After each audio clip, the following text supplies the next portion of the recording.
Assalamualaikum warahmatullahi wabarakatuh. Saya Heni Sulistiawati dari Universitas Siber Asia, Prodi Manajemen PJJ S1 kelas MJ 402. Sekarang saya akan memberikan penjelasan mengenai jawaban UAS semester genap mata kuliah Perekonomian Indonesia. Di sini saya mengambil pembahasan di soal B nomor 4, 5, dan 6 mengenai satu hubungan antara Bursa Efek Jakarta atau BEJ, Bursa Efek Surabaya atau BES, dan Bank Indonesia dalam konteks pasar modal. Yang kedua, strategi apa yang sudah diterapkan di negara Indonesia untuk meningkatkan ketahanan pangan. Dan ketiga, bagaimana pendidikan dan pemberdayaan masyarakat dapat menjadi solusi jangka panjang untuk masalah ketahanan pangan. Untuk jawaban soal B nomor 4 mengenai hubungan antara Bursa Efek Jakarta, Bursa Efek Surabaya, dan Bank Indonesia dalam konteks pasar modal. Kehadiran pasar modal di Indonesia memiliki sejarah yang panjang dan melewati berbagai periode. Salah satu yang menjadi bagian dari sejarah pasar modal yaitu penggabungan Bursa Efek Jakarta atau BEJ dan Bursa Efek Surabaya atau BES. Pemerintah memutuskan untuk menggabung Bursa Efek Jakarta sebagai pasar saham dengan Bursa Efek Surabaya sebagai pasar obligasi dan derivatif menjadi BEI. Bursa hasil penggabungan ini mulai beroperasi pada 1 Desember 2007. Mengutip buku Aspek Hukum Pasar Modal, sebelum diserahkan kepada PT Bursa Efek Jakarta pada tahun 1990 dan diswartanisasi pada tahun 1991, BEJ terlebih dahulu dikelola Bapepam, sedangkan BES merupakan bursa efek swasta pertama di Indonesia yang didirikan pada tanggal 16 Juni tahun 1989. Secara rinci mengenai BEJ, BES, dan BI adalah BEJ atau Bursa Efek Jakarta adalah salah satu bursa efek di Indonesia yang berfungsi sebagai tempat transaksi instrumen efek seperti saham dan obligasi.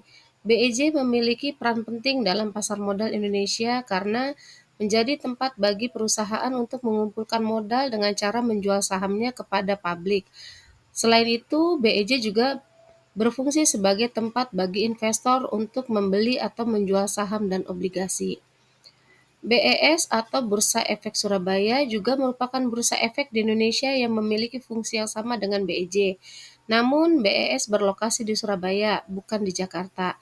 BES juga menjadi tempat bagi perusahaan untuk mengumpulkan modal dan bagi investor untuk membeli atau menjual instrumen efek. Bank Indonesia atau BI adalah bank sentral Indonesia yang memiliki tanggung jawab untuk menjaga stabilitas moneter dan sistem keuangan. Meskipun tidak secara langsung terlibat dalam operasional bursa efek, BI berperan penting dalam kebijakan moneter yang dapat mempengaruhi pasar modal. BI mengatur suku bunga dan kebijakan lainnya yang dapat berdampak pada investasi dan likuiditas di pasar modal. Hubungan ini menggambarkan bagaimana BEJ, BEI atau BES yang saat ini berkembang menjadi BEI, serta peran BI dalam mendukung dan mengawasi pasar modal di Indonesia, menciptakan ekosistem keuangan yang terintegrasi menjadi lebih kuat. Selanjutnya, soal B nomor 5 mengenai strategi yang sudah diterapkan di negara Indonesia untuk meningkatkan ketahanan pangan. Ketahanan pangan merupakan aspek krusial bagi kesejahteraan dan stabilitas suatu negara. Indonesia sebagai negara dengan populasi besar dan wilayah yang luas telah menerapkan berbagai strategi komprehensif untuk memperkuat ketahanan pangannya. Upaya-upaya ini mencakup berbagai aspek, mulai dari produksi hingga distribusi dan konsumsi pangan. Berikut adalah ringkasan dari 10 strategi utama yang telah diimplementasikan oleh pemerintah Indonesia dalam upaya meningkatkan ketahanan pangan nasional. Pertama, pemantapan dan peningkatan produksi pangan domestik melalui intensifikasi dan ekstensifikasi pada lahan yang sesuai dan mesin potensial. Pelestarian lahan pangan melalui audit lahan sawah, penerbitan peraturan daerah, pencegahan konversi lahan pangan, dan pencadangan lahan pangan atau beras yang mesti disertai kompensasi yang memadai bagi produsen, fasilitas dan jaminan kelancaran pasokan sarana produksi, terutama benih atau bibit dan pupuk, peningkatan dan perbaikan infrastruktur produksi dan transportasi di daerah sentra produksi melalui alokasi anggaran pemerintah pusat. Pengembangan produksi bahan pangan organik dan bahan pangan berbasis sumber daya lokal. Pengembangan cadangan pangan daerah melalui pengembangan kerjasama antara pemerintah, kabupaten, kota, dan peningkatan atau revitalisasi fungsi dan peran lumbung desa dan cadangan pangan masyarakat. Pemantapan kesepakatan alokasi anggaran pertanian provinsi dan kabupaten atau kota sentra produksi. Peningkatan ketersediaan dan kefungsian infrastruktur pasar dan pengolahan hasil. Peningkatan fasilitas pengeringan dan pengolahan hasil pangan pada daerah pasang surut.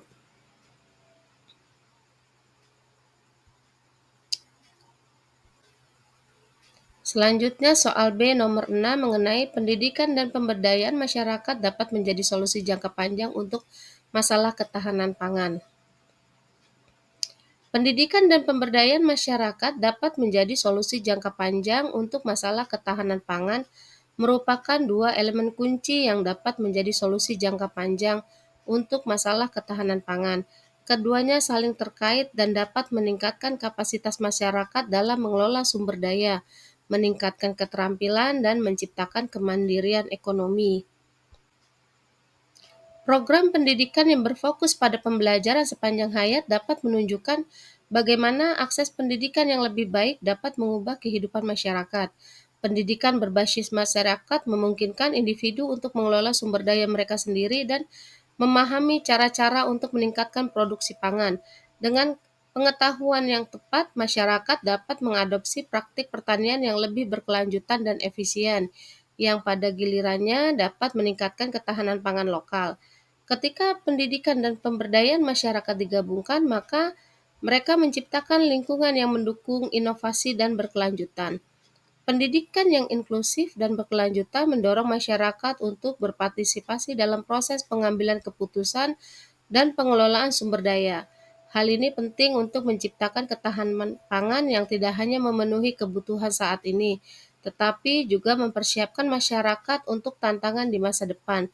Dengan demikian, investasi dalam pendidikan dan pemberdayaan masyarakat adalah langkah strategis yang dapat membantu mengatasi masalah ketahanan pangan secara berkelanjutan, meningkatkan kualitas hidup, dan memperkuat ketahanan komunitas. Demikian jawaban dari saya. Wassalamualaikum warahmatullahi wabarakatuh.